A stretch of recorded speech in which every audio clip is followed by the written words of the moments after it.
Hello everyone! Netflix came out with this movie named Damsel, and there's this scene in the movie that makes everything after it feel redundant and less engaging. Spoiler warning. The scene I'm talking about is this scene, where the prince throws the princess off the bridge and she survives what looks like a 1,000-foot drop, just because some branches broke her fall. Now, when I was in college and working on a draft of A Warrior's Journey, my writing professor told me to keep simple what I could. He went on to explain that in your story, stuff is going to get complicated, whether it be characters, plot, or world building, so you should keep simple what you can. And the writers of Damsel did not do this. They have this whole complicated plot of how to get the princess to the kingdom, have a wedding, a blood-mixing ritual, and then sacrifice to the dragon, and every step of this plot just gets complicated and complicated the further you get along, and leaves the audience puzzling over a couple things, namely, 1. How has the kingdom been doing this for generations, with no one outside the kingdom becoming suspicious that 3 maidens disappear before the prince actually gets married? And 2, how do the princesses survive this fall to walk under their own power to the dragon's lair? Now yes, there are more questions that pop up over the course of the film, but these are the 2 I'm going to look at from a writer's perspective and how to fix. So first, how do you get women to come to the kingdom that you can then sacrifice to the dragon without raising suspicions?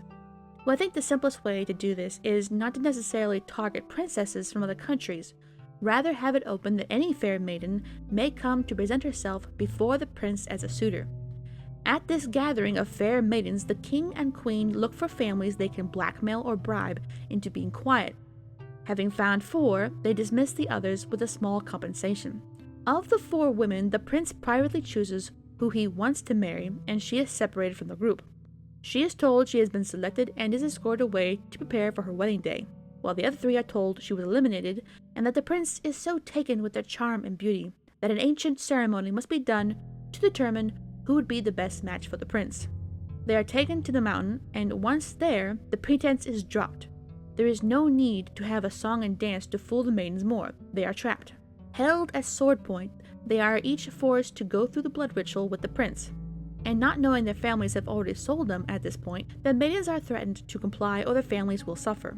During the ritual, the maidens demand and beg for answers, and the king, cause yes, it's the king who would be leading this, tells them because of a mistake his ancestor made, a sacrifice must be made, and that they should feel honored, how their deaths will ensure the kingdom continues to flourish. Once the ritual is done, the soldiers force the maidens to a tunnel, and once they are inside, the tunnel is sealed. With no other choice but to look for a way out, the maidens walk down the tunnel unknowingly towards the dragon's lair. As the king and his people start to leave the ritual room, the king tells someone his group will be in charge at this time of unsealing the tunnel in a few days and erasing any messages the girls have made. Now, with this rewrite, we accomplish several things. A believable challenge is put forth, one that any maiden can enter, no matter her status, and win herself a prince as a husband. The families of those who were sacrificed are blackmailed and paid off to be quiet about what really happened to their daughters, ensuring their silence even after they leave the kingdom. And when they return home, they tell their neighbors that while their daughter was not picked to marry the prince, she was offered marriage to a knight, or another person, and accepted that. The shame of having sold their daughters to their deaths keeps the families from ever speaking of what really happened. Thus, secrecy is kept and the kingdom is able to continue sacrificing unsuspecting maidens to the dragon without anyone becoming the wiser. Having the maidens go down a tunnel on their own is the simplest, most efficient way I can think of to get them to the dragon's lair. Because, listen, when you have an ordinary character who has no superpowers, no enhancements, nor a wizard hiding in the wings to swoop down and save them from the jaws of death time and time again, you cannot put that character in a dangerous situation where death should be the only outcome and they somehow survive.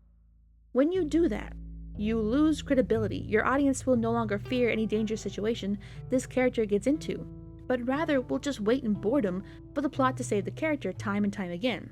By having the maidens go down by the tunnel, we keep them mortal. We up the stakes and sense of danger, and the audience remains engaged. Also, by having them together, it takes the pressure off one person having to carry the story by herself, and gives the characters someone to interact with so that they are not talking to themselves or to glowing worms. Now they can figure things out, bounce ideas off each other when they find remnants of the other maidens who have come down before them, and we now have a character or two to kill off while they try to outwit the dragon and escape. If you saw Damsel, what did you think of it, and what do you think of my ideas on how to fix the movie's story? See you in the comments below, and as always, may you find a pot of gold at the end of the rainbow. Farewell.